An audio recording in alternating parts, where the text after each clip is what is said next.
Hello everyone, welcome back to my daily blog. আশা করি আমাকে যে যেখান থেকে দেখছেন ভালো আছেন এবং সুস্থ আছেন। এই যে আমি কেক বানিয়ে নিচ্ছি বার্থডের আগের দিন 12টার দিকে কাটবো বলে, তো খুবই সিম্পল করে আমি 2তলা কেকটা বানাইলাম।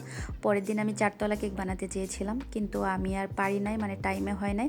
তাই 12টার দিকে কাটার জন্য এই যে সিম্পল একটা কেক ইনস্ট্যান্ট বানিয়ে কেটে ফেললাম।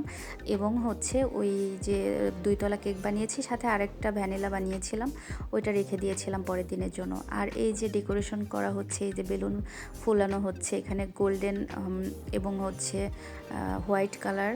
তো কিন্তু আমি মূলত হচ্ছে ইয়েলো আর হোয়াইট কালারের মধ্যে ডেকোরেশনটা টোটালি করেছি। তো যার জন্য আমি কেক বানিয়েছি, রসমালাই কেকটা হোয়াইট রেখেছি এবং ভ্যানিলা কেকটা আমি হচ্ছে ইয়েলো করে ফেলেছি। এই যে, তো আমি যে 2তলা কেকটা আমি সিম্পল বানিয়েছিলাম পরের দিন কাটবো বলে, পরে আবার এই যে কিছু বল বসিয়ে দিয়েছি, বার্থডে বড় একটা টপার বসিয়ে দিয়েছি, তারপর আগের টপারটা সামনের দিকে দিয়ে দিয়েছি যে একটু গর্জিয়াস না হলে হয়। তারপরে এই যে হচ্ছে ফাইনালি বসে পড়েছি এবং হচ্ছে কিছু শ্যুট টুট করে নিলাম। আর এই যে মোমবাতি জ্বালানো হচ্ছে, মানে কিছু লাভ ক্যান্ডেল, তারপরে এই যে হাতে করে নিয়ে একটু শ্যুট টুট করে নেওয়া হলো।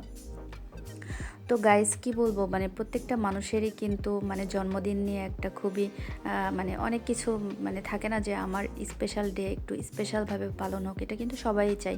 মুখে যতই বলুক যে আমার বার্থডে নিয়ে কোনো মাথা ব্যথা নাই, এটা নাই সেটা নাই, কিন্তু ওই দিন আসলে কিন্তু ঠিকই এক্সপেকটেশন থাকে যে কেউ মনে রাখুক, কেউ কিছু না কিছু করুক, তাই না?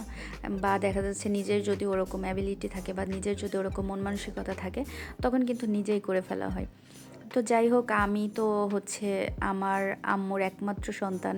তো তারপরেও এই যে আমার পাশে আমার আম্মু বসে আছে। তো আমি আমার বার্থডে, তো আমার সেক্ষেত্রে আমার আম্মুর কাছেও কিন্তু এটা খুবই স্পেশাল একটা ডে।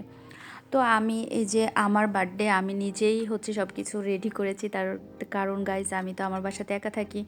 তো আমি আমার লাড্ডু তুলতুল ওদের নিয়ে থাকি, আমার বিড়াল। তো এরপরে আমার আম্মু আসছে, তারপরে ওই যে আমার কাজিনরা, তারপরে আমার ভাগ্নেরা আসছে।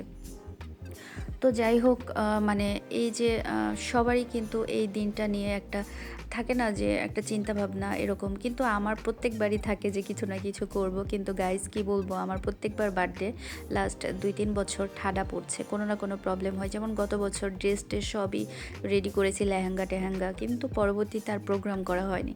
তার কারণ আমার পায়ে একটু চোট পেয়েছিলাম, এরপরে আর মন মানসিকতা ছিল না, একটু অসুস্থ ছিলাম, পরে আর করি নাই। তো এবারও হচ্ছে অনেক লোকজন থাকার কথা ছিল, কিন্তু এখানে খুবই কম লোক, যদিও ফ্যামিলি প্রোগ্রাম ছিল। এই যে লাড্ডু আর তুলতুল, তো যাই হোক, যদি আর আমার আম্মু এই যে হচ্ছে লাড্ডু আর তুলতুলকে নিয়ে। তো মানে আমার এক আন্টি মারা যাওয়াতে ওখানে 8-10 জন আসতে পারে নাই, আরও বৃষ্টির কারণে কয়েকজন আসতে পারে নাই, সব কিছু মিলে মানে ওই দিন প্রোগ্রামটা খুবই সিম্পলভাবে হয়ে গেছে, লোকজন কম। তারপরেও যেহেতু প্রোগ্রাম করছি, এত কিছু আয়োজন করেছি, সেখানে তো একটু মানে আনন্দ করতেই হবে, তাই না? তো আনন্দের কমতি ছিল না, বার্থডেটা খুবই ভালো কেটেছে। যদিও এরকম মানে এরকম একটা মুহূর্তে এরকম লোকজন কম, তারপরে সব মানে সবাই কাছের মানুষজন থাকতে পারে নাই।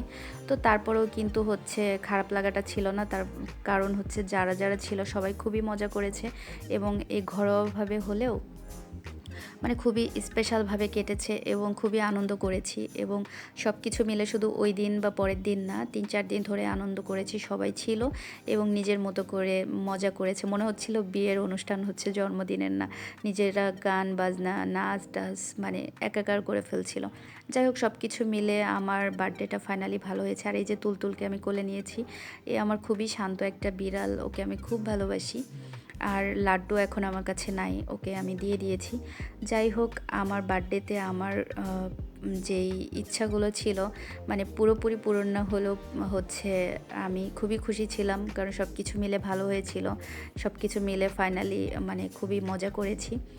তো এখানে আমি একটা কথাই বলতে চাই, সবাই সবার বার্থডে, সবাই সবার স্পেশাল ডেগুলো মনে রাখবেন এবং ভালোভাবে উদযাপন করবেন। ভালো থাকবেন, আল্লাহ হাফেজ।